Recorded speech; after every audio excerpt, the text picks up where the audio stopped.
ගොඩක් වෙලාවට මේ හයිලින් කාටිලේජ් එක තියෙන මයික්‍රොස්කෝපික් ස්ට්‍රක්චර් එක අපිට හඳුනගන්න කියලා හිස්ටොලොජි ස්ලයිඩ්ස් ඔස්පි වල හම්බ වෙනවා. එහෙනම් මේක ටිකක් අර පුරුදු වෙන්න බලාගෙන යන්න. ඊළඟට අපි කතා කරන්නේ ඉලාස්ටික් කාටිලේජ් එක. ඒ කියන්නේ හයිලින් කාටිලේජ් එකේ තියෙන ලක්ෂණ ඔක්කොම එහෙමම තියෙනවා. හැබැයි දැන් කොන්ඩ්‍රොසයිට්ස්ලා ලකුණු ඇතුලේ ඉන්න කොන්ඩ්‍රොසයිට්ස්ලා කලින්ට වඩා හයිලින් කාටිලේජ් එකට වඩා ළඟින් ඇහිරිලා තියෙනවා. ඒ වගේමයි මේට්‍රික්ස් එක ඉලාස්ටින් ෆයිබර්ස් වලින් වැහිලා තියෙන්නේ. ඊළඟට මතක තියාගන්න එතන තියෙන composed of lots of branching elastic fibers සෙල් වර්ගයේ වෙන්නේ chondrocytes located වෙලා තියෙනවා. ඒ වචන තුනම පටන් ගන්න E අකුරුත් වලින්. හරිද? ear, external auditory canal සහ epiglottis කියන තැන් තුනේ. ඊළඟට යාගේ function එක තමයි එතකොට it forms structures and gives flexibility. හරිද? මොකද මෙතන elastic cartilage නේ, elastic fibers තියෙනවා කියන්නෙම යට stretch වීමේ හැකියාව සහ යට elastic recoil කියන properties දෙකම මේ ටිෂු එකට තියෙනවා. ඊළඟට මේ තියෙන elastic cartilage එකේ histology slide එක පේන විදිය.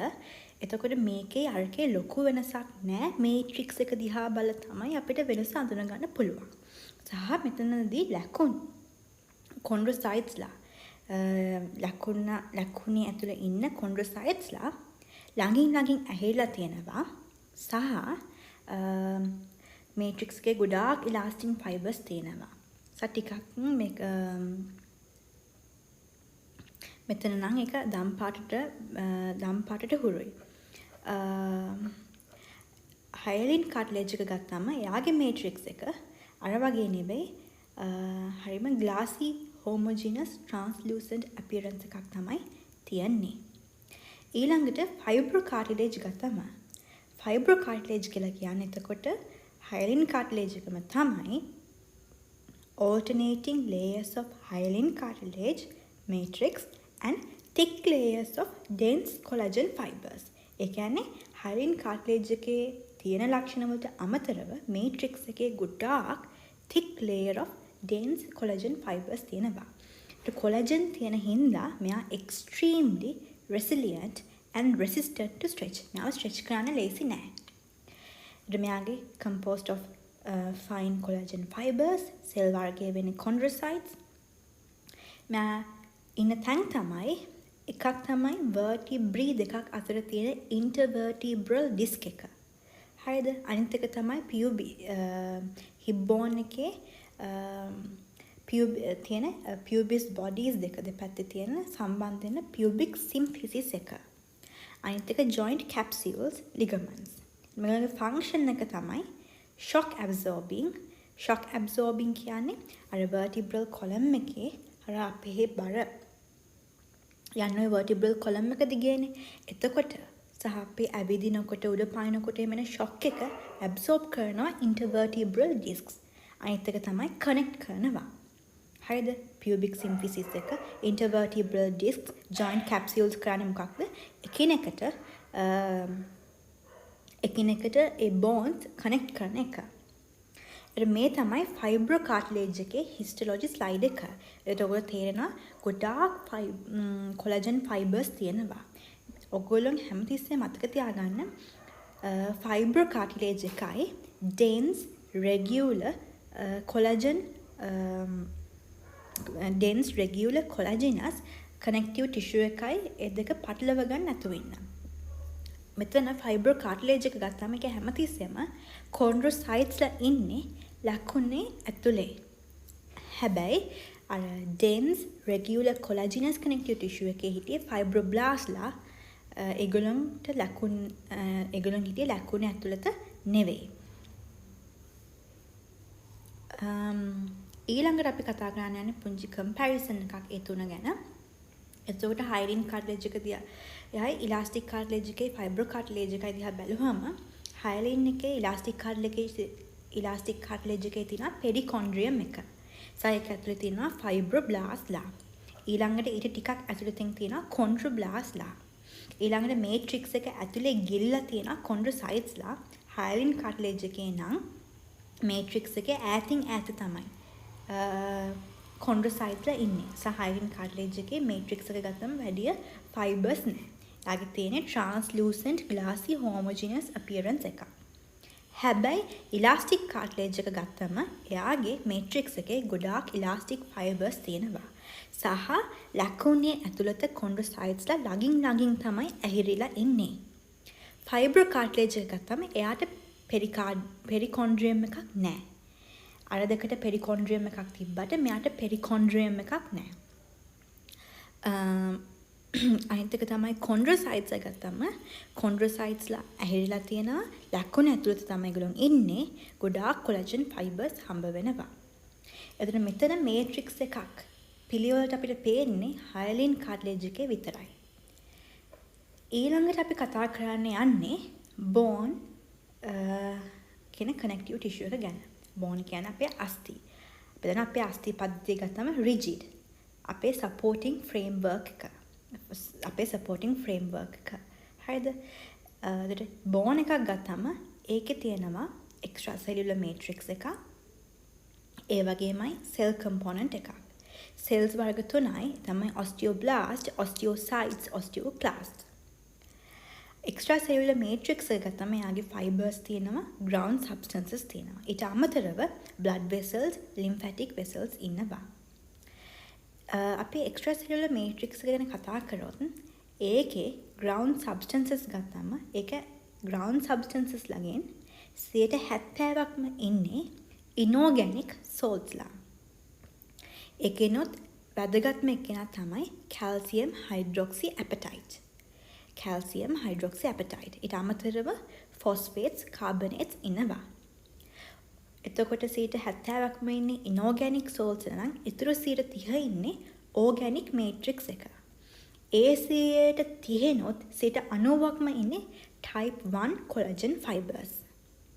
ඊටු ටික තමයි proteoglycans, non collagen molecules තියන්නේ. අපි මෙතන සෙල්ස් ගැන කතා කරොත් හරිද? සෙල්ස් ගැන කතා කරොත්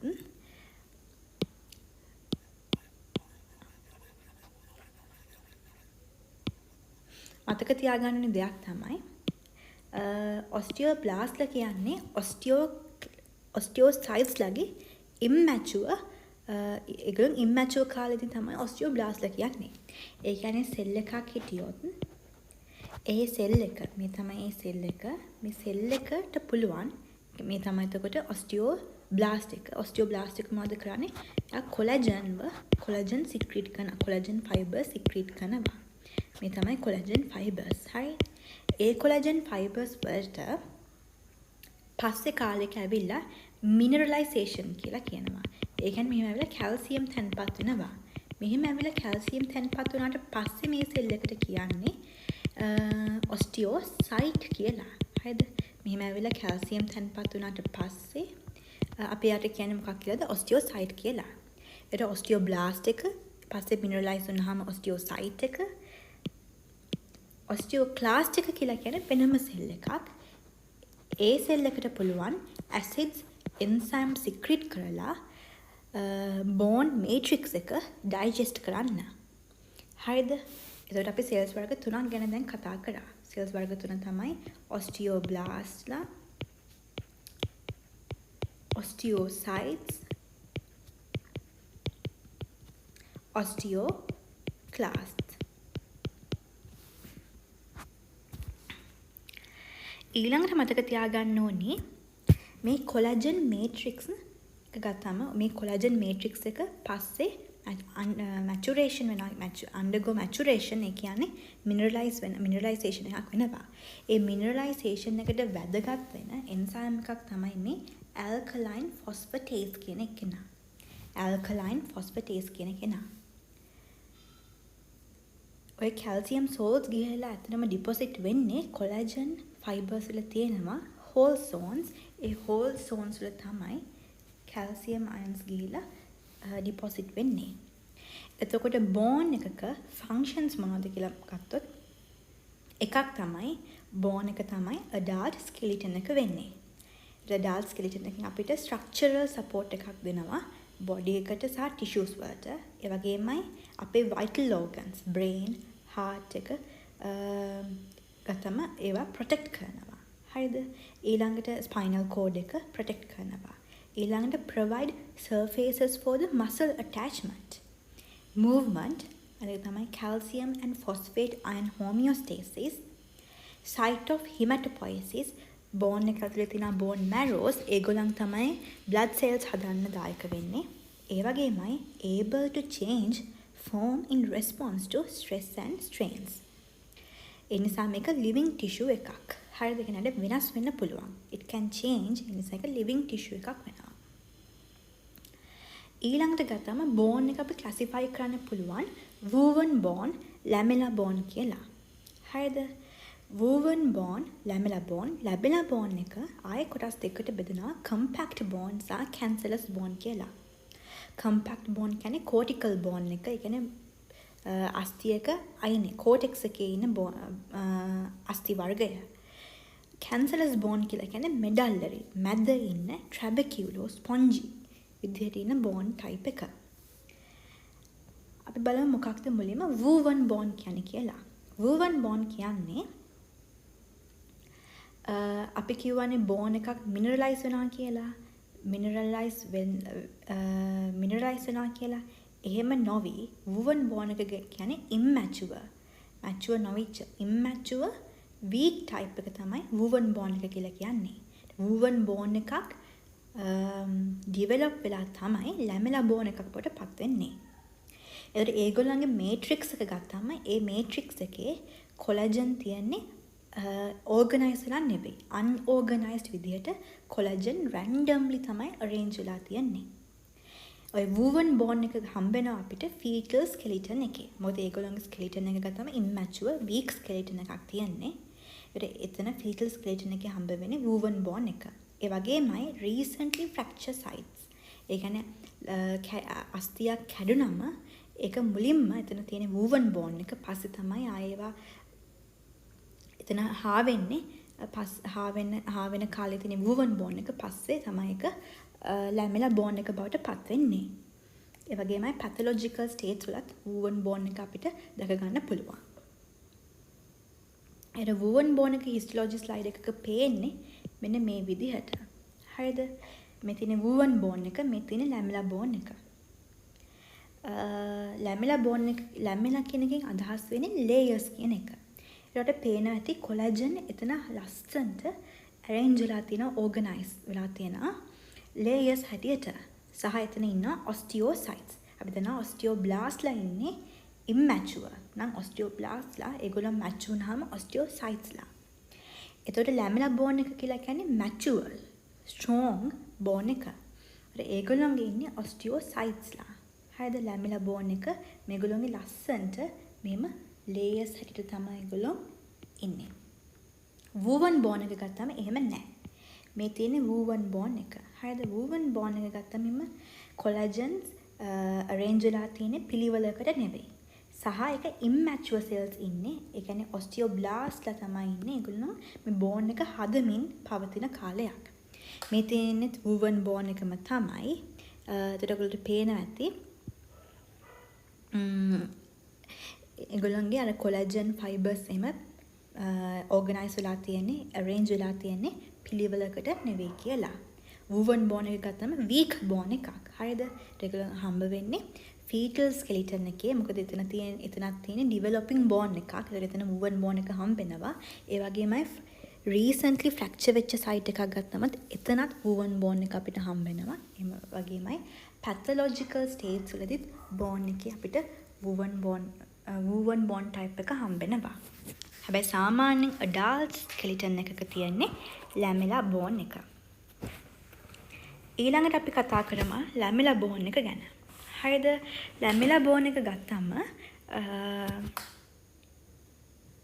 ඒක තමයි mature, ඒ වගේම strong, එයාගේ increased mechanical strength ඊට හේතුව එයා mineralize වෙලා තියෙන්නේ.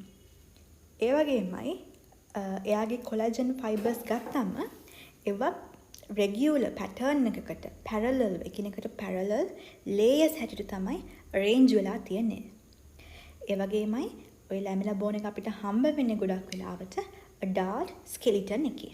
ලැමිලා බෝන් එක අපිට හම්බ වෙන්නේ adult skeleton එකේ. ලැමිලා බෝන් එකේ වර්ග දෙකක් තියෙනවා. එකක් තමයි compact bone එක, අනිත් එක cancellous bone එක. compact bone එක ගත්තම dense hard bone එක. cancellous bone එකට සාපේක්ෂව එයා dense, ඒ වගේමයි hard bone එක. හරිද? මෙතන osteons. අපි පස්සේ කතා කරන osteons කියන්නේ මොකක්ද කියලා. Osteons are packed close together. හැබැයි cancellous bone එකේදී osteons are not closely packed. හරිද? cancellous bone එක ගත්තම ඒකේ cancellous bone එක එහෙම නැත්නම් කියනවා trabecular bone එක කියලා. එතන තියෙනවා porous තියෙනවා. ඒ porous ලා ඇතුලේ තියෙනවා bone marrow තියෙනවා. එහෙම නැත්නම් fat deposit වෙලා තියෙනවා. ඒක ගත්තම lamella bone එකම තමයි. lamella bone එකේ හැබැයි meshwork of fine irregular plates of bone. හරිද? ඒක නිකන් network එකක් වගේ තමයි lamella bone එක එතන හැදලා තියෙන්නේ. එතන තියෙන porous වල තමයි bone marrow එකේ red blood cells hematopoiesis එක සිද්ධ වෙන්නේ. අපිට compact bone එක හම්බ වෙනවා diaphysis එකේ. cancellous bone එක හම්බ වෙනවා epiphysis එකේ. epiphysis diaphysis කියලා කියන්නේ long bone එකක් ගත්තම අපි දන්නා long bone එකක් ගත්තාම මෙන්න මේ වගේ long bone එක. long bone එකේ මේ තියෙන්නේ diaphysis එක. මේ තියෙන්නේ epiphysis එක. epiphysis එකේ වැඩිපුරම තියෙන්නේ cancellous bone එක. diaphysis එකේ වැඩිපුරම තියෙන්නේ compact bone එක. ඊළඟට මතක තියාගන්න osteon. osteon එකක් කියලා කියන්නේ මොකක්ද කියලා බලමු. osteon එක තමයි bone එකේ structural unit එක. හරිද? එයාගේ මතක තියාගන්න එතන තියෙනවා osteon එකක් ගත්තම central canal එකක් තියෙනවා. ඒ central canal එක කේන්ද්‍ර කරගෙන වටේට මොනවද වෙන්නේ? bone layers. එහෙම නැත්නම් layers තියෙනවා. එහෙම එයා වටේට layers තියෙනවා. එහෙම layers තියෙනවා 8ත් 15ත් අතර. එහෙම layers 8ත් 15ත් අතර තියෙනවා. හරිද? ඒවා වට කරන් ඉන්නේ central canal එක. central canal එක ගත්තම මෙන්න මේ central canal එක ගත්තම එයාගේ තියෙනවා blood vessels, lymphatics and nerves. හරිද? ඒකට neurovascular channels. ඒවට කියනවා Haversian canals කියලා. හරිද? ඒවට කියනවා Haversian canals කියලා. osteon එකක් කියලා කියන්නේ මේ මුළු structure එකටම තමයි osteon එකක් කියලා කියන්නේ. ඊළඟට මතක තියාගන්න osteocytes. ඔය osteocytes ඉන්න මේ layers දෙකක් අතර මෙහෙම osteocytes ලා ඉන්නවා. ඒගොල්ලන් ඉන්නේ ලකුණේ ඇතුළත. හරිද?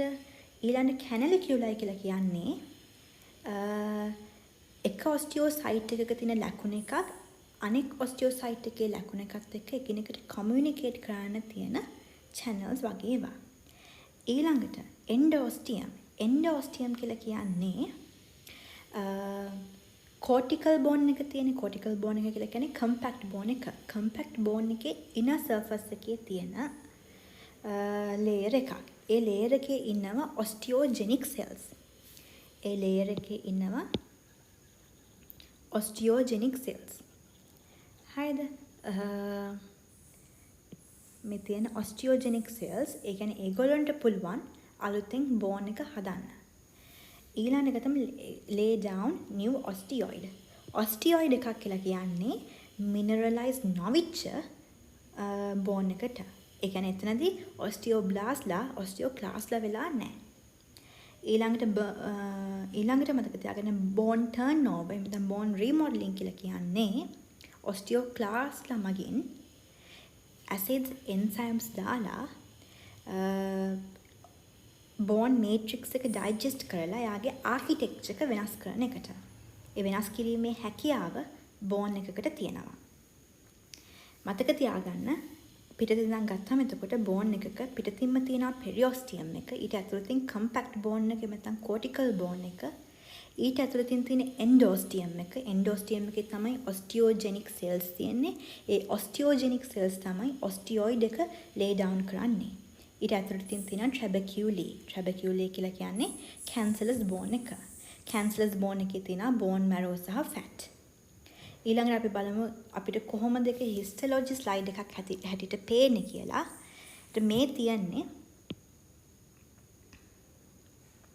මේ තියෙන්නේ ඔස්ටියෝන් එකක්. හරිද? මේ තියෙන්නේ ඔස්ටියෝන් එකක්. මේ මැද තියෙන්නේ සෙන්ට්‍රල් කැනල් එකක්. ඔට පේනවා ඇති ලේයර්ස් හැටියට කොලජන් ෆයිබර්ස් බෝන් මේට්‍රික්ස් එක තැන්පත් වෙලා තියෙනවා මේන්ලි කොලජන් ෆයිබර්ස් එක. ඔය කළු පාට තිත් විදිහට පේන්නේ ඔස්ටියෝසයිට්ස්. ඒගොල්ලන් ඉන්නේ ලැකුණ ඇතුළත. එතකොට මේ තියෙන්නේ හැවර්සියන් කැනල් එක. අපි බලමු මේ ක්‍රොස් සෙක්ෂන් එකක් දීලා තියෙන සිංගල් ඔස්ටියෝන් එකක. ඒකේ මැදම තියෙනවා හැවර්සියන් කැනල් එක. එහෙම නැත්නම් සෙන්ට්‍රල් කැනල් එක. එයා ගත්තම longitudinal කැනල් එකක්. ඒකේ blood vessels, nerves, lymph vessels තියෙනවා. ඊළඟට එයා වටේ concentric layers හැටියට බෝන් මේට්‍රික්ස් එක තියෙනවා. ලේයර්ස් තියෙනවා 8ත් 15ත් අතර. ඒ ලේයර්ස් අතර තියෙනවා ඔස්ටියෝසයිට්ස්. ඒ ඔස්ටියෝසයිට්ස් ඉන්නේ ලකුණේ ඇතුලේ. ඒක ලකුණ අතර කමියුනිකේට් කරන කැනල්ස් තියෙනවා. ඒවා සයිටෝප්ලාස්මික් processes of osteocytes. ඒවට කියනවා කැනලිකියුලයි කියලා. හරිද?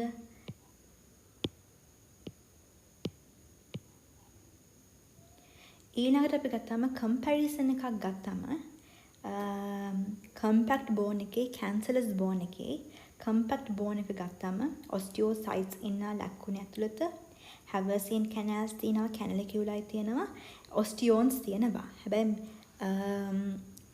කැන්සලස් බෝන් එකක් ගත්තාම ඒක ඔයගොල්ලෝ පේනවා ඇති මේ දම් පාට තිත් ඉදිරියට තියෙන්නේ බෝන් මැරෝ එක ඇතුලේ තියෙන බ්ලඩ් සෙල්ස්. ඊළඟට මෙන්න මේ ලොකුවට පේන්නේ. මෙන්න මේ ලොකුවට ඉන්නේ මෙගා කැරියෝසයිට්ස්. ඊළඟට මෙන්න මේ තියන්නේ රෙඩ් චුට්ටියට දම් පාට තිත්පත් තියෙන්නේ රෙඩ් බ්ලඩ් සෙල්ස්. ඊළඟට මේ තියෙන බෝන් මැරෝ එකක් ඔයලා රෝස පාටට තමයි තියෙන ට්‍රැබකියුලර් බෝන් එක. ඊට හේතුව එතන කොලජන් ෆයිබර්ස් තියෙන එක. හරිද? ලා රෝස පාටට පේන්නේ. ඊළඟට මේ තියෙනෙත් ආයි කැන්සලස් බෝන් එකක්ම තමයි. මේ තියෙන ට්‍රැබකියුලර් බෝන් එක. මෙන්න මේ තියෙන ට්‍රැබකියුලර් බෝන් එක ලා රෝස පාටට තියෙන්නේ. මේ තියෙන වැස්කියුලර් කැවිටි එක. වැස්කියුලර් කැවිටි එකේ මේ ලොකු සෙල්ස් හැටියට පේන මෙගා කැරියෝසයිට්ස්. අනෙක් පුංචි සෙල්ස් වෙන්නේ රෙඩ් බ්ලඩ් සෙල්ස් සහ වයිට් බ්ලඩ් සෙල්ස්. ඊළඟට මේ එළියෙම තියෙන පෙරියොස්ටියම් එක. ඊළඟට ගත්තම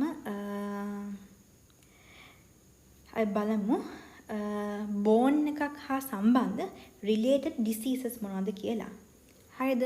මොනවද ඒ හා සම්බන්ධ related diseases කියලා. එකක් තමයි osteomalacia. osteomalacia තියෙන්නේ adults ලගේ. ඒක children's ලගේ අපි කියන්නේ rickets කියලා. එතනදි වෙන්නේ ඒ බෝන් එක හරියට mineralize වෙලා නැහැ. defective mineralization of newly formed osteoid. අපි දන්නවා osteoid එකක් කියලා කියන්නේ mineralize නොවිච්ච bone tissue එකට. mineralize නොවිච්ච bone tissue එක defective mineralization. ඒ නිසා ඒ bone එක soft. සහ it is ඒක ගොඩක් වෙලාවට fracture වෙන්න බලනවා. හරිද? ඒක weak සහ soft. ඒ නිසා fractures වලට fracture වෙන්න බලනවා ගොඩක්. osteomalacia එක children ලගේ නම් ඒක rickets කියලා කියනවා. හරිද? ඊළඟට osteoporosis ගත්තම ඒ කියන්නේ ඒ බෝන් එක ඇතුලේ මේ බෝන් එක porous වෙලා. ඒ කියන්නේ සිදුරු ගොඩක්. ඒකට හේතුව එයාගේ mineralization defect එකක් නෙවෙයි. එයාගේ mineral density එක අඩු වෙලා. කලින් තිබ්බ minerals අඩු වෙලා. mineral density එක අඩු වෙලා. hyperparathyroidism කියලා කියන්නේ මෙතන ඉන්න parathyroid hormone එක. parathyroid hormone එක අපේ ඇඟේ වැඩි වුණාම එයා කරන්නේ අර ඔස්ටියෝක්ලාස්ට් ඇක්ටිවිටි එක වැඩි කරනවා. ඔස්ටියෝක්ලාස්ට් ඇක්ටිවිටි එක වැඩි කරලා බෝන් ඩිස්ට්‍රක්ෂන් එක වැඩි කරනවා. ඊපස්සේ පැජස් ඩිසීස් කියලා කියන්නේ එතනත් කරන්නේ එතනදි වෙන්නේ බෝන් ඩිස්ට්‍රක්ෂන් එකක් වෙනවා. සහ ඒ බෝන් එක හරියට රිපෙයාර් වෙන්න ඒ බෝන් එකට හැකියාව නැහැ ඒ ඩිසීස් එකේදී. හරිද? ඔස්ටියෝමැලේෂියා, රිකට්ස් ඇති වෙන්නේ children ලගේ, ඔස්ටියෝපොරෝසිස්, හයිපර්පැරාथायරොයිඩිසම්, පැජස් ඩිසීස් ගැන පොඩ්ඩක් බලා ගන්න. ඊළඟ කනෙක්ටිව් ටිෂුව එක ෆ්ලුයිඩ් ටයිප් එකේ ඉන කනෙක්ටිව් ටිෂුව එක තමයි බ්ලඩ්. අපි බ්ලඩ් වල දන්නා ෆ්ලුයිඩ් එක තමයි ප්ලාස්මා, සෙල්ස් ටික තමයි බ්ලඩ් සෙල්ස්. බ්ලඩ් සෙල්ස් වර්ග කීපයක් තියෙනවා. ඒ තමයි මේන්ලි එරිත්‍රොසයිට්, රෙඩ් බ්ලඩ් සෙල්ස් තියෙනවා. ඊළඟට වයිට් බ්ලඩ් සෙල්ස් එක තමයි අපිට ආයෙ කොටස් වර්ග දෙකකට බෙදන්න පුළුවන්. ග්‍රැනියුලෝසයිට්ස්, ග්‍රැනියුලෝසයිට්ස් කියලා. ග්‍රැනියුලෝසයිට්ස් කියන්නේ ග්‍රැනියුල්ස්. සයිටෝප්ලාසම් එකේ ග්‍රැනියුල්ස් තියෙනවා නම් ග්‍රැනියුලෝසයිට්ස්. ග්‍රැනියුල්ස් නැත්නම් ග්‍රැනියුලෝසයිට්ස්. ඊළඟට ඊට අමතරව මෙගා කැරියෝසයිට්ස්ලා අංශු වලට කැඩිලා හැදෙන ප්ලේට්ලට්ස්ලා. ඒගොල්ලන් සෙල්ස් නෙවෙයි. ඒගොල්ලන් නැෂ්ටි නැති සෙල් පාටිකල්ස්. හරිද? ඊළඟට ගත්තම බ්ලඩ් කම්පොසිෂන් එක ගත්තම අපේ බ්ලඩ් වල 55%ක්ම තියෙන ප්ලාස්මා. 4%ක් තියෙන්නේ white blood cells plus platelets. ඉතුරු 41ම ගන්නේ red blood cells. ඊළඟට ගත්තම whole blood ගත්තම ඒකට plasma formed elements වලට බෙදන්න පුළුවන්. plasma ගත්තම plasma වල තියෙනවා amino acids, nutrients, proteins, gases, electrolytes, nitrogenous waste. proteins ගත්තම ආයෙ බෙදන්න පුළුවන් mainly albumins, globulins, fibrinogens හැටියට. ඊළඟට formed elements ගත්තම ආයෙ බෙදනවා erythrocytes, එහෙම නැත්නම් red blood cells, platelets, leukocytes. leukocytes බෙදන්න පුළුවන් granulocytes, agranulocytes කියලා. granulocytes වර්ග 3යි, neutrophils, basophils, eosinophils. agranulocytes වර්ග 2යි, monocytes, lymphocytes. ඊළඟට මතක තියාගන්න ඕනි මෙයා කොහොමද H&E stain එකේදී අපිට පේන්නේ කියලා. මතක තියාගන්න platelets අව පේන්නේ චූටි දම් පාට තිත් හැටියට. red blood cells අව පේන්නේ ඔය රතු පාටට පේන අර ඒගොල්ලන්ගේ නෂ්ටියක් නෑ ද්වි අවතලයි. red blood cells ගත්තම ඒගොල්ලන්ව පේන ඔය රතු පාට round හැටියට. ඊළඟට neutrophils ගත්තම ඒගොල්ලන්ගේ තියෙනවා neutrophils, eosinophils, basophils ගත්තම ඒගොල්ලන්ගේ නෂ්ටිය බහුඛණ්ඩනය වෙලා ඒගොල්ලන්ගේ නෂ්ටිය කැඩලා තියෙන කොටස් කීපයකට. neutrophils ගත්තම ඒගොල්ලන්ගේ නෂ්ටිය බහුඛණ්ඩනය. කියන්නේ නෂ්ටිය කැලි කීපයකට කැඩලා. neutrophil ගේ ඊපස්සේ අපි දන්නවා හිමොටොක්සිලින් ගිහිලා නියුක්ලික් ඇසිඩ්ස් එක බැඳෙන හින්දා එයාට ලැබෙන purple blue පාටක් තමයි හම්බ වෙන්නේ නෂ්ටියට. සයිටෝප්ලාසම් එකට සාමාන්‍යයෙන් හම්බ වෙන්නේ රෝස පාටක්. neutrophils ගේ ගත්තම granules ගත්තම neutral. ඒ නිසා ඒගොල්ලන්ගේ සයිටෝප්ලාසම් එක ගත්තම සාමාන්‍යයෙන් නියුට්‍රල් පාටකින් තමයි පේන්නේ. වැඩියම රෝසත් නෑ, නිල් පාටට උරුත් නෑ, අතරමැද පාටක්. හැබැයි eosinophils ගත්තම ඒගොල්ලන්ගේ granules වල තියෙන proteins ගත්තම අපි දන්නා ඒගොල්ලෝ තියෙන free radicals උයි, major basic proteins උයි, අනිත් එක තමයි lysozymes. අපි මේ ඒගොල්ලන්ගේ තියෙන major basic proteins නිසා ඒගොල්ලන් acidophilic කියන්නේ eosinophilic. ඒ නිසා ඒගොල්ලන් stain වෙන්නේ රෝස පාටින්. basophils ගත්තම ඒගොල්ලන්ගේ granules ඇතුලේ තියෙන chemicals පාට වෙන්නේ නිල් පාටට හුරු පාටකින්. ඒගොල්ලන් ගොඩක් basophilic. ඒ කියන්නේ හිමොටොක්සිලින්ම තමයි ආකර්ෂණය කරගන්න කැමති. ඊළඟට monocytes ගත්තම ඒගොල්ලන්ගේ නෂ්ටිය වකුගඩු හැඩයක් ගන්නවා. lymphocytes ගත්තම ලොකු round නෂ්ටියක් තමයි තියෙන්නේ. ඊළඟට අපි දන්නවා ඔය blood cells අපිට හම්බ වෙන්නේ cardiovascular system එකේ. ඒගොල්ලන්ගේ main function එක තමයි transport කරනවා, connect කරනවා. ඊට අමතරව immune response එක ඇති කරනවා. ඒක මෙතන ලියලා නැහැ. ඊට අමතරව එයා මොනවද කරන්නේ? ඉමියුන් රෙස්පොන්ස් එකක් ඇති කරන බව. හරිද? ඉමියුන් සිස්ටම් එකට වැදගත් වෙන බව. එතකොට අපි ඔය තමයි අපි කනෙක්ටිව් ටිෂුස් ගැන කතා කරේ. එතකොට අපි ආයෙ බලමු චූටි රීකැප් එකක් දුන්නොත් අපි කතා කරා ක්ලාසිෆිකේෂන් එකට යමු. අපි කතා කරා කනෙක්ටිව් ටිෂු වර්ග දෙකක් තියෙනවා. ප්‍රොපර් කනෙක්ටිව් ටිෂු සහ specialised connective tissue. Proper connective tissue එකට අපි කතා කරා මොනවද? Loose connective tissue, dense connective tissue. Loose connective tissues වල අපි කතා කරේ ඇරියෝලර් කනෙක්ටිව් ටිෂු එකයි ඇඩිපෝස් ටිෂු එකයි ගැන. ඩෙන්ස් කනෙක්ටිව් ටිෂු වර්ග තුනම ගැන කතා කරා. රෙගියුලර්, ඉරෙගියුලර්, ඉලාස්ටික් කනෙක්ටිව් ටිෂුස් ගැන. ස්පෙෂලායිස්ඩ් කනෙක්ටිව් ටිෂුස් වලින් අපි කතා කරා කාටිලේජ් වර්ග තුන ගැන. හයලින්, ෆයිබ්‍රෝ කාටිලේජ්, ඉලාස්ටික් කාටිලේජ් ගැන. බ්ලඩ් ගැන කතා කරා. ඊළඟට බෝන් එකේ ගත්තම වූවන් බෝන් එක, කියන්නේ ඉම්මැචුවර් බෝන් ටයිප් එකයි. යගේ මැචුවර් ලැමෙලා බෝන් එකේ කම්පැක්ට් බෝන් ටයිප් එකයි ස්පොන්ජි එහෙම නැත්නම් ට්‍රැබකියුලර් බෝන් ටයිප් එක ගැන අපි කතා කරා.